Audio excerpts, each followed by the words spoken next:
Assalamualaikum warahmatullahi wabarakatuh. Puji syukur kita panjatkan kehadirat Allah Subhanahu wa taala. Alhamdulillah kita masih diberikan kesehatan,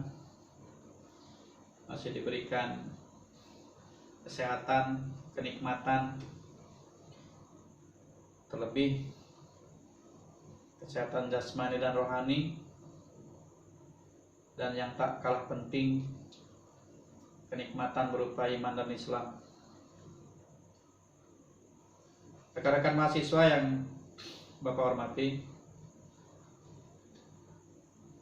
pada pertemuan kali ini kita akan membahas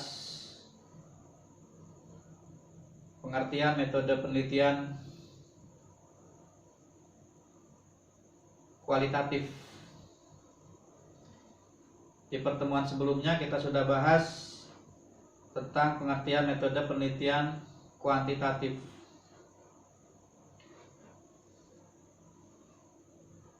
Tujuan dari pembelajaran MK pada kesempatan ini yaitu MK Seminar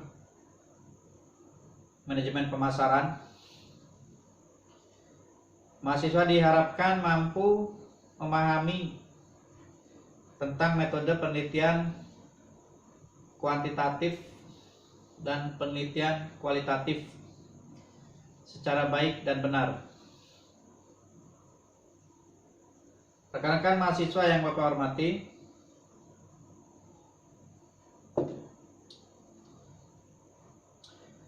pengertian metode penelitian kualitatif, sini Bapak kutip dari bukunya Sugiono, menjelaskan bahwa metode penelitian kualitatif adalah metode penelitian yang berdasarkan pada filsafat positivisme atau interpretif yang digunakan untuk meneliti pada kondisi objek yang alamiah. Sebagai lawannya adalah eksperimen, di mana peneliti sebagai instrumen kunci.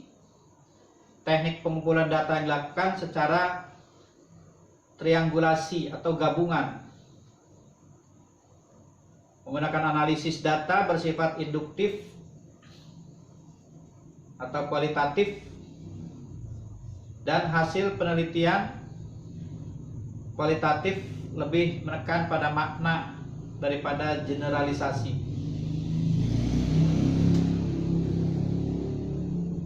Rekan-rekan mahasiswa yang Bapak hormati, berikutnya adalah masalah dalam penelitian kualitatif. Di awal sudah Bapak sedikit singgung berkaitan dengan masalah penelitian kualitatif yang berkaitan dengan variabel atau topik atau judul dari penelitian tersebut. Pertama, masalah tetap. Judul sama atau tetap tidak berubah ini banyak ditemukan di kita ketika melakukan penelitian, karena hal tersebut ketika terjadi di lapangan tidak ada perubahan. Yang kedua, masalah berkembang.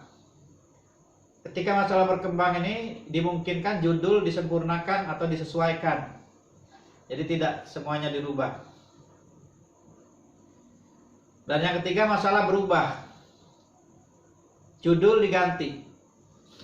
Kenapa masalah berubah? Bisa jadi di lapangan itu ada perubahan yang signifikan, sehingga di awal kita sudah membuat variabelnya ini, tapi ketika sudah di lapangan ternyata ada perubahan, maka secara otomatis akan berubah judul dari penelitian tersebut. Berikutnya adalah fokus penelitian. Ini perbedaan penelitian kuantitatif dengan kualitatif. Di penelitian kualitatif ada fokus penelitian. Dalam mempertajam penelitian, peneliti kualitatif menetapkan fokus. Maksudnya adalah fokus itu merupakan domain tunggal atau beberapa domain yang terkait dari situasi sosial yang berada di lapangan. Dalam penelitian kualitatif, penemuan fokus dalam proposal lebih didasar pada tingkat kebaruan atau disebut novelty. Informasi yang akan diperoleh dari situasi sosial atau kondisi di lapangan. Itemnya adalah menetapkan fokus pada permasalahan yang disarankan oleh informan atau orang yang memberikan informasi. Biasanya itu didapat pada saat kita melakukan kegiatan wawancara. Yang kedua, menetapkan fokus berdasarkan domain-domain tertentu atau organizing domain. Yang ketiga, menetapkan fokus yang memiliki nilai temuan untuk mengembangkan iptek. Dan yang keempat, menetapkan fokus berdasarkan permasalahan yang terkait dengan teori-teori yang telah ada. Ketika teorinya tidak sesuai, atau seringkali kita temukan variabelnya ketika dicari teorinya tidak ada, maka harus diganti. Karena variabel yang akan diteliti itu harus ada landasan teorinya. Rekan-rekan mahasiswa yang Bapak hormati, berikutnya adalah bentuk rumusan masalah. Rumusan masalah deskriptif atau mengeksplorasi atau memotret situasi sosial secara menyeluruh, luas dan mendalam. Itu contoh satu. Kedua, rumusan masalah yang bersifat komparatif. Komparatif itu membandingkan. Kemudian rumusan masalah yang bersifat asosiatif. Asosiatif itu hubungan, ada hubungan. Dan yang keempat, rumusan masalah komparatif asosiatif, gabungan antara membandingkan dengan hubungan. Dan yang terakhir adalah rumusan masalah struktural, mengkonstruksi hubungan antara satu atau lebih situasi sosial yang bersifat perantara. Rekan-rekan mahasiswa yang Bapak hormati, ada contoh-contoh rumusan masalah, itu sifatnya umum. Kita bisa buat sesederhana mungkin atau kita bisa buat berdasarkan topik atau judul atau variabel yang akan kita teliti. Itu bisa rekan-rekan baca di materi yang Bapak kirim. Itu kurang lebih ada sekitar, untuk rumusan masalah itu ada 9 yang bisa dijadikan contoh. Dan untuk judul penelitian kualitatif ini ada sekitar 30. Kalau kita bisa cari di referensi-referensi lain itu jumlahnya sangat banyak, tergantung objek penelitian yang akan Anda lakukan nanti itu seperti apa, maka Anda bisa menentukan judul dari yang Bapak jadikan sebagai contoh tersebut. Rekan-rekan mahasiswa yang Bapak hormati, demikian pembahasan tentang penelitian kualitatif. Harapannya rekan-rekan sesuai dengan kemarin yang ditugaskan, yaitu membuat topik minimal 3 variabel yang akan diteliti, dengan catatan variabel-variabel tersebut dapat dikembangkan kemudian dicari teorinya. Karena jika variabel tersebut tidak ditemukan teorinya, kita akan kesulitan untuk melangkah selanjutnya. Rekan-rekan yang mahasiswa yang Bapak hormati,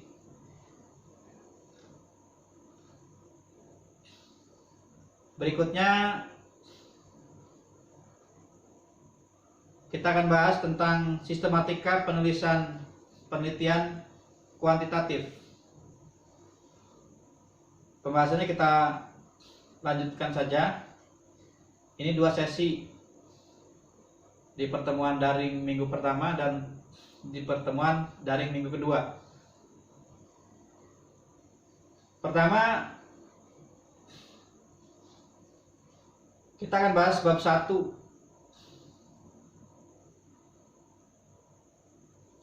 Secara umum isinya adalah latar belakang masalah, identifikasi masalah, pembatasan masalah, rumusan masalah, tujuan penelitian, dan manfaat penelitian. Latar belakang masalah berisi tentang kondisi di lapangan atau objek penelitian berkaitan dengan masalah yang ada di objek penelitian tersebut. Kemudian membuat kira-kira solusi atau pemecahan dari masalah tersebut apa. Itu dituangkan di dalam latar belakang masalah. Bisa berkaitan dengan masalah yang timbul di lapangan berkaitan dengan objek penelitiannya, maupun biasanya berkaitan langsung dengan, kalau kita di perusahaan, dengan masalah-masalah yang timbul di perusahaan tersebut. Yang kedua, identifikasi masalah. Kita melihat dari latar belakang masalah tersebut apa saja masalah yang ada, maka diidentifikasi masalahnya dengan cara menggunakan nomor, seperti 1, 2, 3, masalahnya apa, 1, 2, 3, terus jika banyak ditulis semuanya. Kemudian ada pembatasan masalah. Dari sekian masalah yang diidentifikasi, maka dibatasi masalah tersebut sesuai dengan variabel yang akan kita teliti. Kita lihat kembali ke judul atau topik. Jika variabelnya 2 atau 3, kita menggunakan standar paling sedikit 3, maka pembatasan masalah kepada 3 variabel tersebut. Kenapa masalah harus dibatasi? Karena kita memiliki keterbatasan waktu, kita memiliki keterbatasan biaya, dan lain macam sebagainya. Berikutnya adalah membuat rumusan masalah. Apa rumusan masalah? Rumusan masalah itu adalah membuat sebuah pertanyaan-pertanyaan penelitian. Kalau kausal biasanya kita akan membuat apakah terdapat pengaruh dan sebagainya. Jadi kalimatnya kalimat tanya. Kemudian tujuan penelitian, Anda harus ketahui bahwa tujuan penelitian itu juga akan sama dengan rumusan masalah. Jadi kalau rumusan masalahnya ada 3, tujuan penelitiannya pun ada 3. Dengan redaksi semacam ini, contohnya untuk mengetahui pengaruh, misalkan X1 terhadap Y, untuk mengetahui pengaruh X2 terhadap Y, atau untuk mengetahui X1 dan X2 secara bersama-sama terhadap Y. Dan yang terakhir di bab 1 isi tentang manfaat.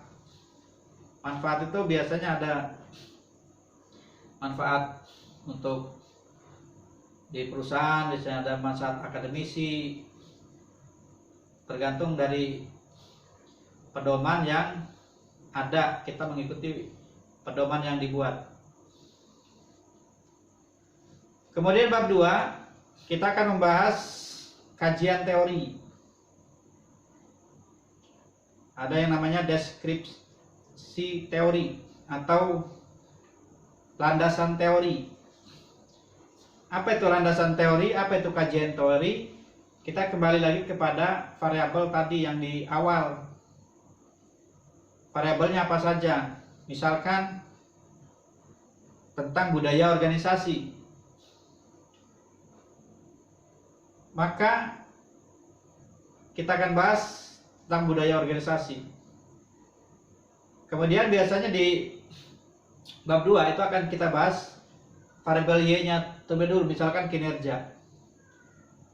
Kita akan cari teori kinerja itu menurut pendapat siapa saja.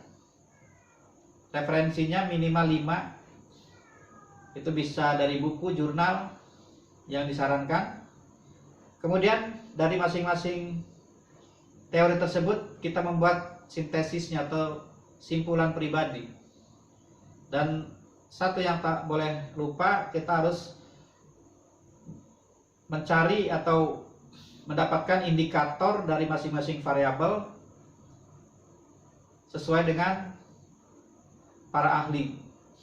Karena nanti variabel indikator tersebut akan dijadikan sebagai kisi-kisi instrumen di dalam penyebaran angket atau kuesioner yang akan dibagikan kepada responden. Kemudian pembahasan teori akan sama penjelasannya, baik X maupun Y tadi sama. Yang kedua, penelitian relevan. Ini kita mencari penelitian-penelitian terdahulu yang relevan dengan penelitian yang sedang kita lakukan saat ini. Cari sebanyak-banyaknya.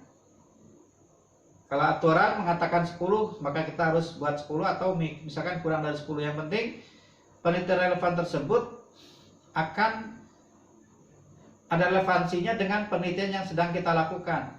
Baik itu indikator ininya apa, variabel-variabelnya. Diutamakan variabel Y-nya yang memiliki kesamaan. Kemudian ada kerangka berpikir. Ini mengacu kepada tadi ada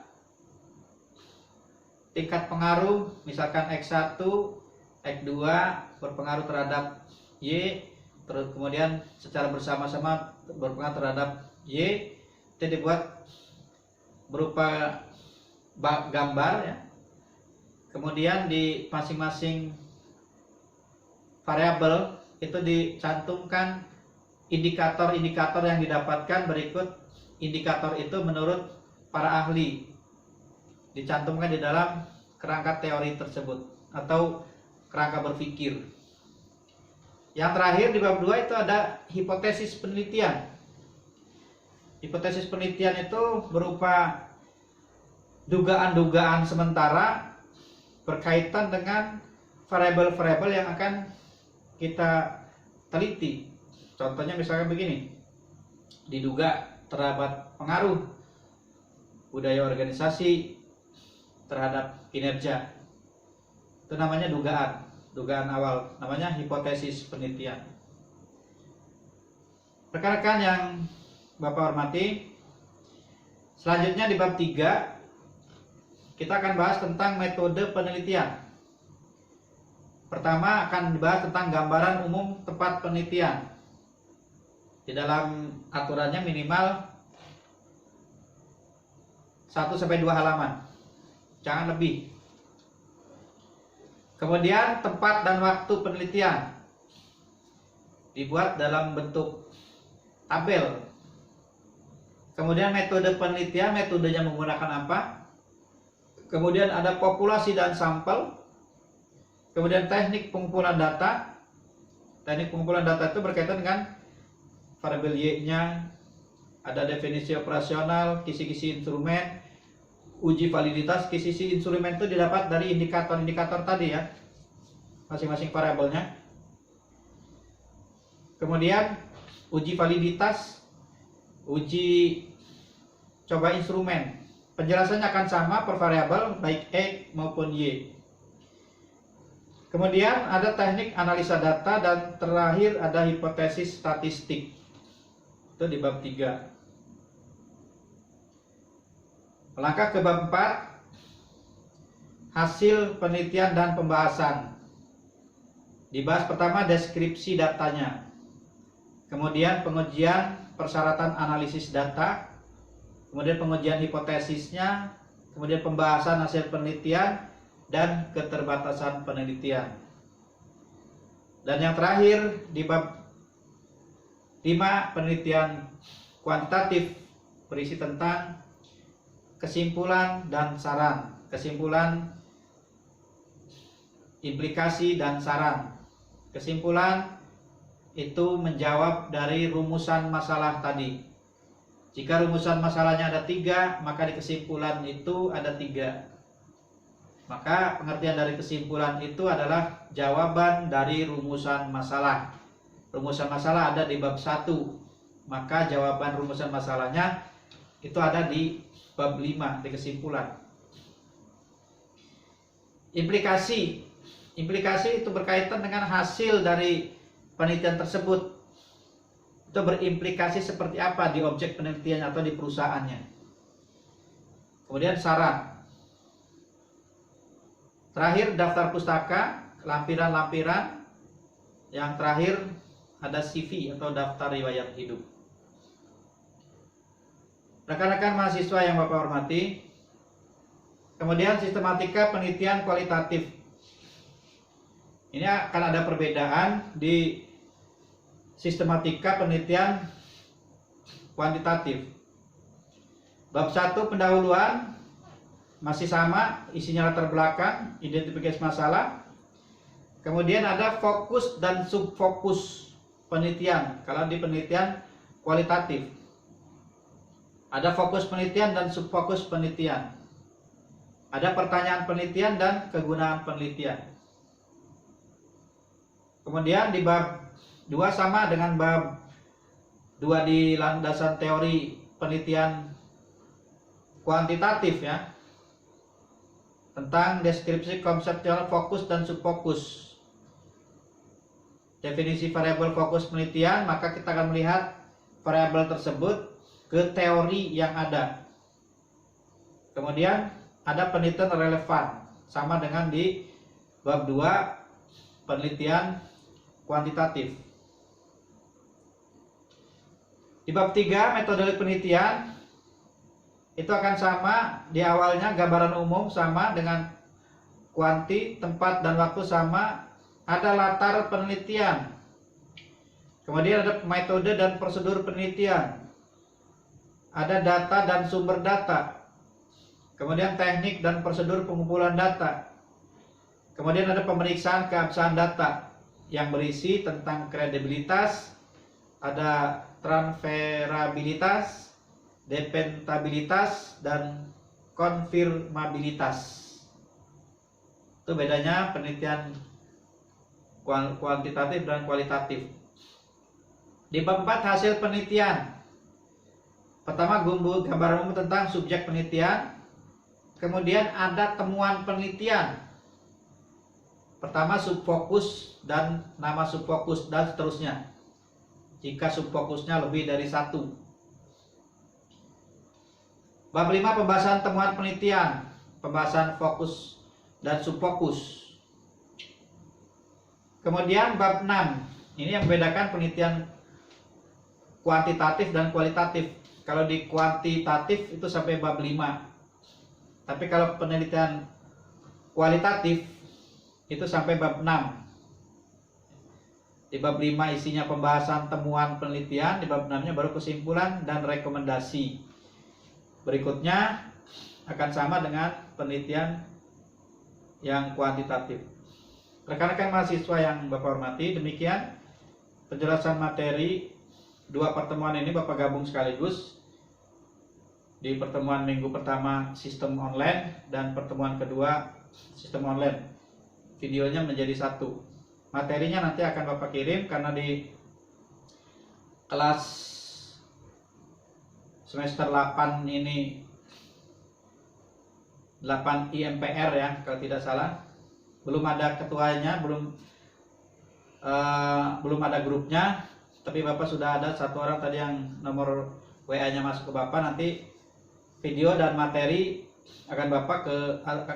Bapak kirim ke nomor tersebut, dan mohon nanti dibuat grupnya dan kemudian materi tersebut dibagikan, termasuk penjelasan dari video yang Bapak buat pada saat ini. Demikian yang bisa Bapak sampaikan. Harapannya rekan-rekan nanti membuat semacam ringkasan-ringkasan atau simpulan-simpulan atau catatan-catatan kecil yang nanti bisa disampaikan pada saat kita bertemu di tatap muka di perkuliahan setelah sistem daring ini selesai. Demikian yang Bapak sampaikan, kurang lebihnya mohon maaf. Bapak Wassalamualaikum warahmatullahi wabarakatuh.